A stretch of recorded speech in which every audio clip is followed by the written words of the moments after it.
In our last video, we explored the fascinating world of Shabda Brahmavidya, the hidden science of sound and speech. And we learned who are Vagdevatas and why they are important in Sri Vidya. And we discovered the 4 levels of sound. They are Para, Pasyanti, Madhyama and Vaikhari. And how these levels influence not just the way we speak, but the way we experience life itself. And we also saw the real meaning of clear and powerful communication through the 4 principles like Avistaram, Asamdigdham, Avilambitam and Avyadham. And most importantly, we understood why this knowledge is crucial for a Srividyopasaka and how it supports and deepens one's spiritual journey. And in this video, we'll go one step further and enter the world of mantras. Of course, this is a huge subject, but in this video, we'll try to understand some of the most important and useful points. This video has 2 sections. In the first section, we'll see the science and sacred journey of mantra from sound to Siddhi. And we'll explore the core principles behind how mantras work. And we begin with Mantrasastra and Misunderstandings. And then we'll understand the importance of correct pronunciation and Japa and the generation of spiritual energy and the connection between mantra and devata and essential chanting techniques, and finally Japa Sankhya and the process of Purascharana, that is Purascharana Vidhi. And in the second section, we'll understand how mantras are classified as Pinda Mantras, Kartari Mantras, Bīja Mantras, Maham Mantras and Mālā Mantras. And by the end of this video, you will clearly understand the types of mantras and how to choose the right one for your practice and how to make your mantra sadhana truly powerful and effective. So, let's begin. We all know about Om, the sacred sound we hear in temples, in mantras and in every part of Sanātana Dharma. This Omkaram or Om is known as Shiva Pranava, the divine sound form of Lord Shiva. And just like that, the Shakti Pranava is Eem, also known as Eemkaram. So, Omkaram is Shiva Pranava, Eemkaram is Shakti Pranava. But Shiva is not limited to Om alone. There is another sound that is also considered as Shiva Pranava, and that is Hu. We often hear people chanting Om loudly, but this Hu is different. We don't usually hear it outside because it doesn't come from the external world. It comes from within. You want to listen to this? Try this. Close your eyes, cover both your ears with your hands and stay silent for a moment. You will slowly begin to hear a soft inner sound. That is Hu. It may sound like a snake hissing. That sound is also Shiva. Because Shiva is not just in temples, he is in your breath, he is in your silence, and he is your inner self. Now, just like Shiva has his own sacred sounds, Shakti too has her own pranavas. In addition to Eemkaram, Shakti has 5 more powerful syllables. They are Hreem, Sreem, Kleem, Aim, and Sov. Each one carries a unique force of Shakti's divine energy. And remember, any mantra that starts with a Shiva Pranava or Shakti Pranava, only they are called as Vedika mantras, a mantra from the ancient Vedic tradition. And we need only Vedika mantras. Please keep this in your mind that we need only Vedika mantras. Now, let's get into the subject, the science and sacred journey of mantra from sound to Siddhi. Mantra is basically a combination of 2 Sanskrit words, man and tra. Man means manas and tra means an instrument or tool. So basically mantra means using your manas as a tool to realize yourself. I repeat, mantra means using your manas as a tool to realize yourself. Now, let's understand the core ideas behind how mantras work. Mantrasastra and Misunderstandings. Mantrasastra is important and very difficult to understand. Because of this difficulty, many people, even Indians, have mocked it. Even scholars have misunderstood what a mantra truly is. Some call it as a prayer, a mystical sound, or a ritual formula, or some call it as meaningless. Let's be very clear. This is not just wrong, and it's a complete misunderstanding of what a mantra truly is. Mockery doesn't come from wisdom, it comes from ignorance. Just because something is not understood doesn't mean it is meaningless. Just like every person's name is made of specific letters, every devata's presence is held within a unique combination of akshara, nada, and bindu. That is, letters or syllables, sound or tone, and a point of spiritual energy. These are not randomly chosen sounds, they are energies awakened and preserved through ancient spiritual wisdom. This sacred journey of sound begins from Sahasrara and reaches Mooladhara, where Kundalini Shakti resides, the divine power that rests at the base of our spine. Through sadhana, when this power is awakened, Kundalini rises and the mantra becomes alive. And at that point, the mantra is not just a sound, it becomes the Devata. It becomes the consciousness itself, and it becomes the life. So, chanting a mantra is not just speaking to the divine, it is invoking the divine within ourselves. I repeat, chanting a mantra is not just speaking to the divine, it is invoking the divine within ourselves. This is why mantras cannot be translated properly in any language, because the best things cannot be explained in any language, and the second best is always misunderstood. And this misunderstanding is especially common among those who have received an English education and have become disconnected from their own traditions. Many of them adopt Western views without truly studying or understanding the value of their own Shastras. And as a result, Mantra Vidya has been unfairly rejected. But just because something sounds meaningless to someone doesn't mean it has no meaning. For example, a coded program may look like a nonsense to an outsider, but for someone who knows the code, it carries valuable information. In the same way, mantras are meaningful and powerful to those who understand their true purpose. Mantra Vidya is not superstition, it is a well-developed spiritual science. In the Sri Vidya tradition, it is also a practical way of applying Vedantic philosophy. And before rejecting it, one must first study and understand it properly. Mantra Vidya is where sound becomes energy and that energy manifests. And when chanted with devotion, attention, and discipline, the Devata linked to the mantra begins to manifest, not just in imagination, but as a real experience. With consistent practice, the sadhaka becomes Mantrasiddha, one who has awakened the divine power hidden in the mantra. As the Shastras say, Siddhi is not an accident. I repeat, Siddhi is not an accident. It is the inevitable fruit of sincere and disciplined Japa. And now, pronunciation.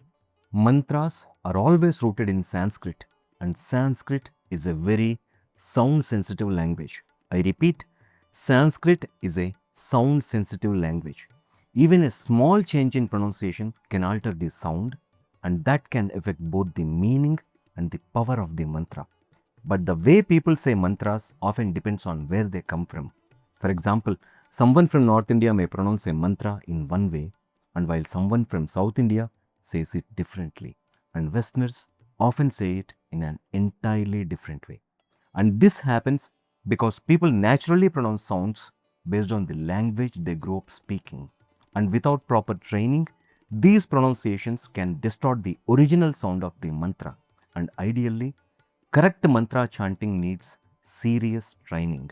But the truth is, most people today don't have time, patience, or dedication for that level of learning because it requires deep focus and commitment. So, let me repeat, mantras are sound sensitive and wrong pronunciation changes the power of the mantra. So, keep this in mind and learn the correct pronunciation. The next one, Japa and energy. When we chant mantras repeatedly, it is called Japa. This chanting is not just about repeating words, it's a process where something deeper is happening inside us. As each mantra is recited, something sacred quietly begins to happen. Energy slowly builds up, and just before the mantra is delivered, and that gathered energy is released through the sound of the mantra. We cannot notice this because it happens naturally and unconsciously during chanting. But in every cycle of japa, this energy process repeats again and again. So chanting mantras builds energy. I repeat, chanting mantras builds energy. The next one, mantra and devata connection. When we chant mantras mentally, these chants create subtle vibrations inside us. And these vibrations don't just stay in the mind, they begin to form a spiritual link between the mantra and the devata connected to it. And when this link is formed, something shifts within us. Our consciousness becomes focused and our mind becomes centered, and we feel connected to the divine presence. But if this link is not formed, then the mantra chanting stays just on the surface level. It may sound beautiful, but it won't bring transformation or any results. And in my previous videos, I have explained how to build this inner connection through Pancha Lakshanas of a deity. And without this inner connection, mantra is just a sound. I repeat, without this inner connection, mantra is just a sound. And the next one, chanting techniques. We all know that mantras are chanted in forward order, that is known as krama. But some mantras require special recitation techniques. And a powerful example is the Mālā mantra. It is recited in a method known as Anuloma and Viloma. Anuloma means forward direction and Viloma means reverse direction. And this back and forth chanting creates a dynamic circuit of energy flow, unlocking hidden aspects of the mantra's power. Such methods are only taught by qualified gurus because their potency lies not in the words but in the vibration and alignment. So, to get the full benefit of a mantra, it is very important to learn it properly from a guru. The next one, Japa Sankhya and Purascharana. Finally, we come to the most important part, that is Japa Sankhya, the number of times a mantra should be chanted. Usually, your guru will fix this number for you. But if your guru has not given a specific count, follow this thumb rule, that is Akshara Laksha, which means chant 1,00,000 times for every syllable in the mantra. For example, if your mantra has 5 syllables, then you should do 5,00,000 japa. Now, after completing this required japa, there is a special process to follow, known as Purascharana. Let's say you have completed 5,00,000 japa, and here is what you do next. Perform Purascharana in the following sequence. Homa, that is fire offering. Homa is 10% of your japa sankhya. For 5,00,000 japas, you need to do 50,000 ahutis, that is offerings. Tarpana, that is water offering. Tarpana is 10% of your homa count, that is 5,000 tarpanas. And marjana, that is sprinkling water on yourself. Marjana is 10% of your tarpana, that is 500 times marjana. And bhojana, feeding people. Bhojana is 10% of your marjana, that is you need to offer bhojana to 50 people. And after all this is done properly and with devotion, the Siddhi of the mantra begins to happen. But whether a mantra has truly given Siddhi or not, only the Guru who gave the mantra can say. And this completes the entire process of mantra practice, from chanting to fulfillment, that is from sound to Siddhi. Now, let's move to the next section. Now, let's explore the different types of mantras. Mantra ekakshara pinda kartaryo dvakshara mata varnatrayam samarabhya navarnavadi bijakaha. Dasaksharadaya prokta Mahā Mantrastu pujita Vimshatyathikakshara mantra Mālāstu kirtitaha. A mantra with a single syllable is called Pinda Mantra, and a mantra with two syllables is termed as Kartari Mantra, and a mantra containing 3 to 9 syllables is known as Bija Mantra, and a mantra with 10 to 20 syllables is segmented as Maham Mantra, and a mantra with more than 20 syllables is classified as Mālā Mantra. Let's explore one by one. Pinda Mantras. If a mantra has just one syllable, it is called Pinda Mantra, like Om, Eem, Hreem, Sreem, Kleem, etc. These are very basic yet very powerful. They are perfect for beginners in spirituality. And these mantras help prepare your body and mind to receive higher energies. Even chanting just Om with faith and focus is enough to bring peace and stability to your body and mind. The next one, Kartari Mantras. Mantras with two syllables. These are like spiritual tools. They help cut through ignorance, clear inner blockages, and prepare us to receive higher energies. Examples include Om Sri Matre Namaha, Om Sri Maharajnye Namaha, etc. Now, you might wonder, where are the two syllables in these long mantras? Let's take a closer look. Sri Mata, Sri Maharajni, Srimat Simhasaneshwari. What is common in all these three names? At first glance, it seems like they all starts with Sri, right? And naturally, we think Sri is the common factor. But here is the secret. It's not just Sri, it's Sreem. Yes, look again. It's Sreem, Sreem, and Sreem. That hidden M sound you hear is not random. It's part of the Bija Mantra, Sreem. So, when you chant Om Sri Matre Namaha, you are actually chanting Om, the first syllable, Sreem, the second syllable. Together, that makes it a two-syllable mantra. Simple in appearance, yet cosmic in impact. Now, here is something even more interesting. You all know that Lalithas Structures begin with Sri Mata, Sri Maharajni, and Srimat Simhasaneshwari. And all three contains the Bija Mantra, Sreem. So, what do we get? It's Sreem, Sreem, and Sreem. Three powerful seed syllables right at the very beginning of Lalita Sahasranamas. And we'll explore this deeper when we dive into Lalita Sahasranamas in detail. But for now, just remember, Kartari Mantras are two-syllable mantras. They are used to activate your inner energy, remove obstacles, and sharpen your spiritual focus, preparing you for more advanced practices. Now, let's move to the next category, Bija Mantras or seed mantras. When a mantra contains 3 to 9 syllables, it is called as a Bija Mantra. These are not ordinary mantras. They are concentrated packets of divine energy. I repeat, Bija Mantras are concentrated packets of divine energy. They go deeper than Pinda Mantras and Kartari Mantras and work directly on your inner system.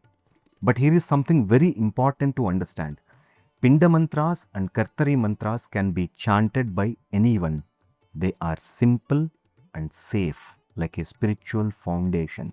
But Bija Mantras require your body and mind to be in tune with higher spiritual frequencies. I repeat, Bija Mantras require your body and mind to be in tune with higher spiritual frequencies. If your system is not yet prepared, chanting Bija Mantras can create disturbance, restlessness, or even mental imbalance. That's why these mantras are not meant for everyone and should not be taken lightly. Example, Om Aim Hreem Sreem Srimatre Namaha. This one mantra alone includes multiple Bījas, each vibrating with intense Shakti. So remember, Bija Mantras are for those who have already progressed a step ahead in their spiritual path. They require discipline, purity, and readiness, both physically and mentally. And when chanted with proper preparation and sincerity, they unlock deeper layers of consciousness and connect you to divine energies in a very personal way. The next one, Mahā Mantras. Mantras that have 10 to 20 syllables are known as Mahā Mantras. And these include powerful mantras like Panchadasi and Shodasi Mantra. They are considered highly sacred and are used for deep meditation and advanced worship.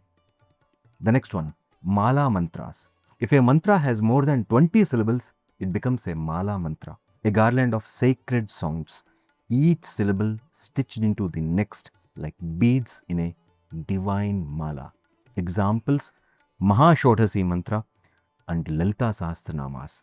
These are extremely powerful, but also very sensitive.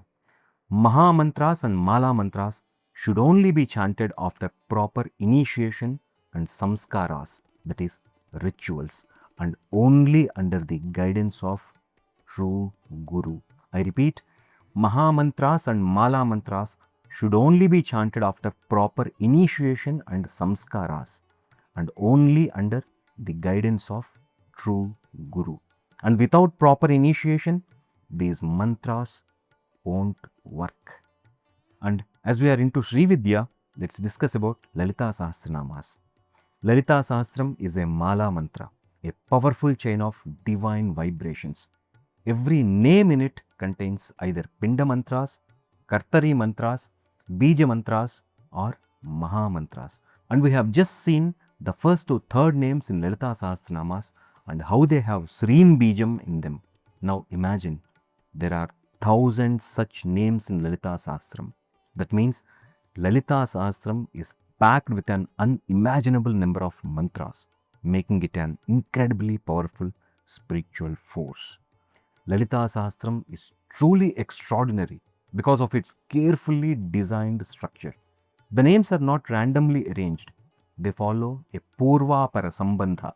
Here Purva means previous or prior and Apara means later or subsequent or the following one, and Sambandha means connection, and hence Purva Parasambandha means that each name is connected to the previous name and to the next following name. This flow creates an unbroken circuit of consciousness, maintaining a profound continuity and essence. And this is why Lalita Sahasram is considered a living scripture, an unbroken flow of divine energy. It's not just meant to be read, it's meant to be felt, experienced and awakened within. That's the true power of this sacred scripture.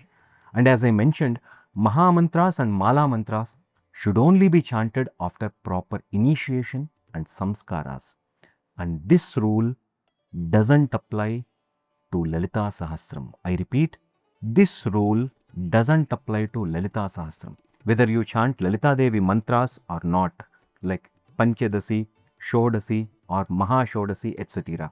Or whether you do Lalita Devi Puja or not, you can chant Lalita Sahasram. But with one condition.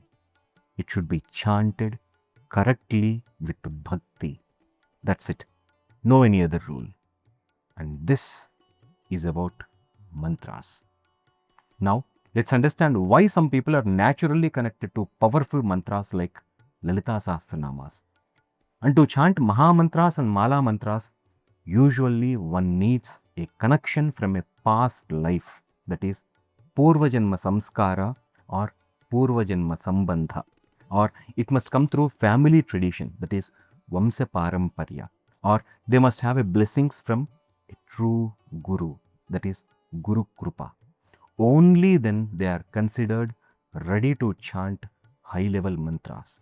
But when it comes to Lalita Sahasranamas, it's different. These strict rules or qualifications are not always needed. Many people chant Lalita Sahasranamas even without formal training or initiation, and yet they are able to chant it regularly and with devotion. Why? Because it shows that they already have a divine connection with Lalita Maha Tripura Sundari. If someone doesn't have that inner connection, they won't even feel interested or motivated to chant it. So, if you are someone who chants Lalita Sahasranamas, never forget this.